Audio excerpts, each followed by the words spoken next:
गुंडों की गोलियां लगातार उसकी ओर बरस रही थी। विक्रम जानता था कि ऐसी हालत में बचना उसकी बहादुरी से ज्यादा उसकी किस्मत थी, लेकिन सिर्फ किस्मत के भरोसे वो नहीं बैठ सकता था। किसी भी तरह उसे अपने पीछे आते गाड़ियों से छुटकारा पाना था। तभी विक्रम ने देखा कि थोड़ी दूरी पर एक मोड़ था। उसे पहाड़ी पर चढ़ता देख मनीष जोर से चिल्लाया, ये विक्रम कहाँ जा रहा है? पहाड़ी के ऊपर कुछ नहीं है, कोई छुपने की जगह नहीं है।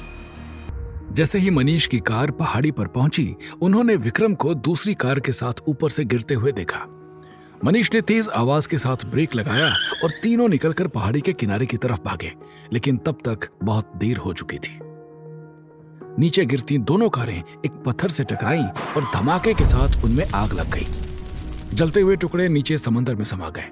कोई भी देखकर कह सकता था कि कार में सवार लोगों के जिंदा होने की कोई उम्मीद नहीं थी। करिश्मा पत्थर बनी अपनी आंखों के सामने विनाश का ये नजारा देखती रह गई। उसे यकीन ही नहीं हुआ कि विक्रम को उसने 2 पल में खो दिया। कार्तिक ने नीचे देखकर दुखी स्वर में कहा, विक्रम चाहता तो अपनी जान बचा सकता था, हमारी बात मानकर यहां से चल सकता था। मनीष की आवाज में भी दर्द था। उसने दिखा दिया कि वो एजेंट से पहले एक बहादुर सिपाही था, अपने साथ इतने आदमियों को लेकर गया है। दोनों ने करिश्मा की तरफ देखा। वो अब भी फटी फटी आंखों से पहाड़ी के नीचे झुक झुक कर देख रही थी, शायद इस उम्मीद पर कि विक्रम किसी तरह बच गया हो। बॉस, कार्तिक ने उसे पुकारा। करिश्मा को कुछ सुनाई नहीं दे रहा था। उसने पहले भी कई बार अपने साथियों को अपने आंखों के सामने मरते देखा था। इतने सालों से फौज में रहने और कुछ वक्त से ब्यूरो की एजेंट होने के कारण मौत का नजारा उसके लिए नया या हिला देने वाला नहीं रह गया था। लेकिन विक्रम की मौत के लिए वो तैयार नहीं थी। जब मनीष ने थोड़ी ऊंची आवाज में उसे पुकारा तो करिश्मा ने अपने आप को संभाला। वो अपने जज्बातों को अपने फर्ज पर हावी नहीं होने दे सकती थी।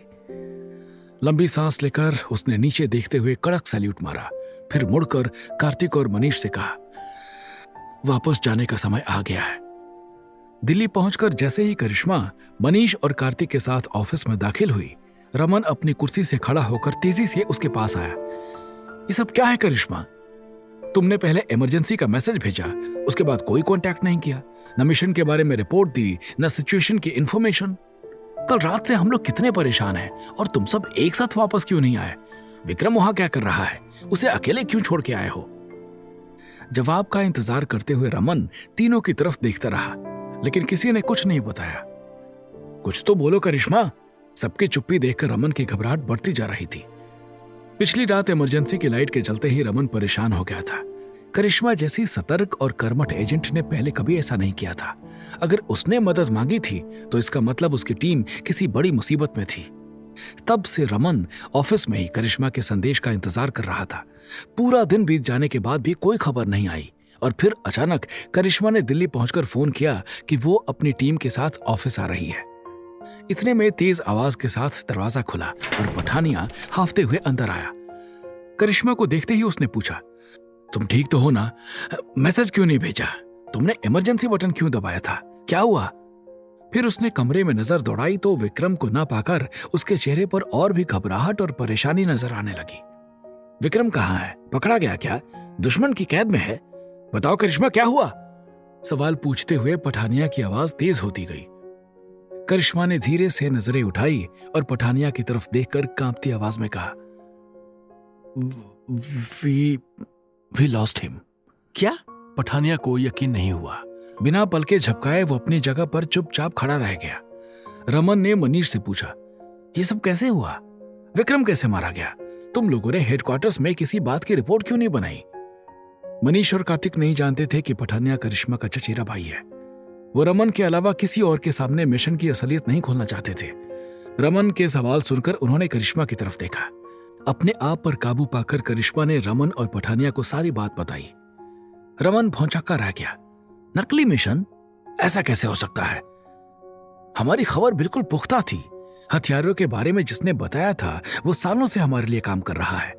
उस पर शक करने का सवाल ही नहीं उठता। कार्तिक ने कहा, किसी ने तो गद्दारी की है सर। हमला करने वाले सिर्फ विक्रम पर निशाना लगा रहे थे।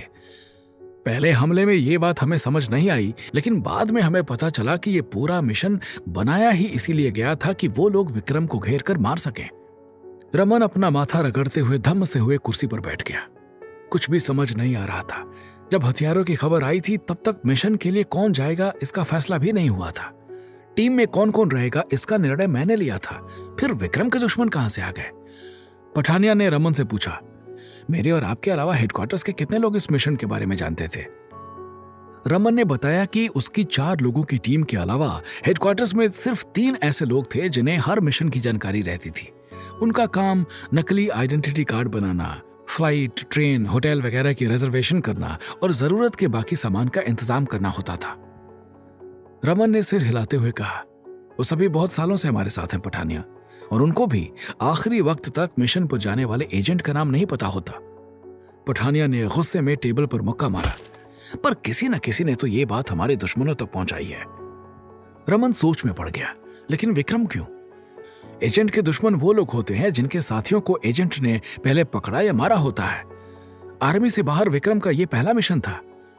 उससे किसको इतनी दुश्मनी हो गई कि उसकी जान का प्यासा हो गया? पठानिया ने मुड़कर करिश्मा की तरफ देखा। उसकी आंखें जमीन पर एकटक देख रही थी। चेहरा बिल्कुल सपाट था, बिना किसी भाव के। पठानिया समझ सकता था करिश्मा के दिल पर क्या बीत रही होगी। उसने रमन से पूछा, सर, टीम को आराम करने की जरूरत है, इन्हें कमरे में भेज दूं? हाँ पठानिया। रमन ने गहरी सांस लेकर कहा, इन्हें जाने दो, बाकी डिटेल्स कल सुबह की मीटिंग में डिस्कस करेंगे। आगे की कहानी जानने के लिए देखें अगला एपिसोड सिर्फ पॉकेट एफएम के यूट्यूब चैनल पर, और कमांडर विक्रम चौहान के सारे एपिसोड्स को सुनने के लिए डिस्क्रिप्शन में दी लिंक से डाउनलोड करें पॉकेट एफएम ऐप।